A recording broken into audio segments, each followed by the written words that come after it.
Well, okay. So, I mean, let's go back to all of your vast, many, many decades of experience collectively.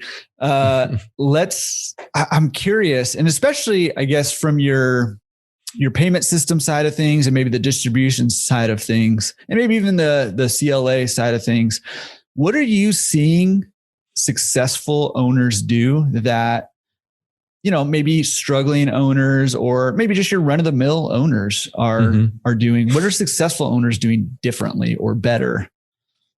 Yeah, I think, and it's going to probably sound a little simple, but it's not forget about the core customer, and we talk about some of those habits that we get ourselves caught into.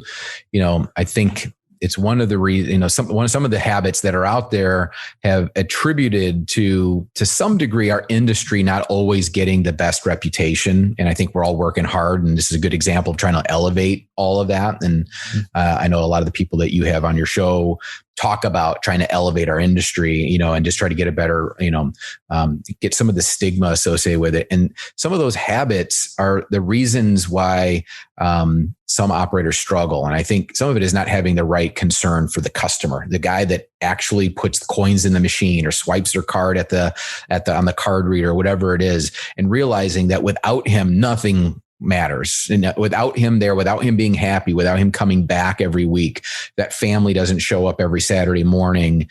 None of this works. And so whatever you can do to make sure that customer is happy has got to be looked at. And it's simple things. I mean, think about it. Really, most people just want to be left alone when they go do laundry. And so let's not get in the way of that. And I think that to some degree, we can easily get in the way of that by having lots of rules and having lots of things going on in the store and directing them to things.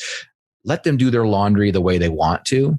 And I think that operators that have kind of embraced the idea of that, they do very well. Mm-hmm. One of the things that I would say, if I had an opinion, and again, I'm thinking way ahead of the game, is that we have a lot of these, franchise groups that are coming in and operating, and they all, I think, have very good intentions and likely have good operational ideas, but the root of that's going to have to come back to the customer. Mm-hmm. And if you can't execute on the customer, they're going to struggle. Just like it doesn't matter because it says, Steve's Superwash Laundry and they own 20 locations.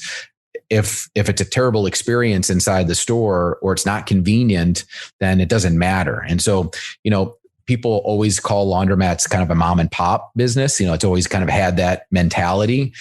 And the reason why is because mom and pops typically could have done a really nice job because they greeted their customers. They got to know them a little bit. They cleaned incessantly. Mm-hmm. And at the end of the day, we can do a lot of fancy things, but if we don't remember those core values of, cleanliness is what we hear all about. Mm-hmm. Value certainly is an important part of that. And value doesn't always mean less price. And just being convenient. We're a convenient business. I think you mentioned that already. And if we forget that we're all about convenience, we're going to struggle. Mm-hmm. And I think that goes right into the owners that are there. They aren't thinking along those lines as much as they would. And the good news is that generally they can change. That's not something you have to, that's not something you actively choose. Sometimes you don't know that you're doing that. So I think paying attention, I think that's really what it comes down to, and not being afraid to give a free wash once in a while because it's the right thing to do when you see a family in there and you see them in there every week and you're like, what, this one's on me.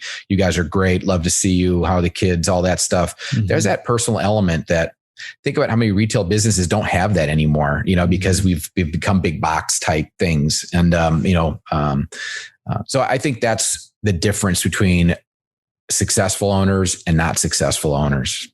Yeah. And I love that because laundromats really have an opportunity to be a community gathering place. So where better to have that great kind of personal feel, that personal touch, that care and concern than in a community gathering place. That's also your business, right? Like a place where people go to do something that most people feel, at least at the very least, is not their favorite thing in the world to do. At the worst, they hate it. Right. But if you can come and make it feel like, okay, well, I got to go do my laundry, but at least I'll go get to see Steve or Steve's attendant who's going to greet me with a smile, or we can talk about my kids. I know they're going to ask about my kid, or whatever the case may be. Right.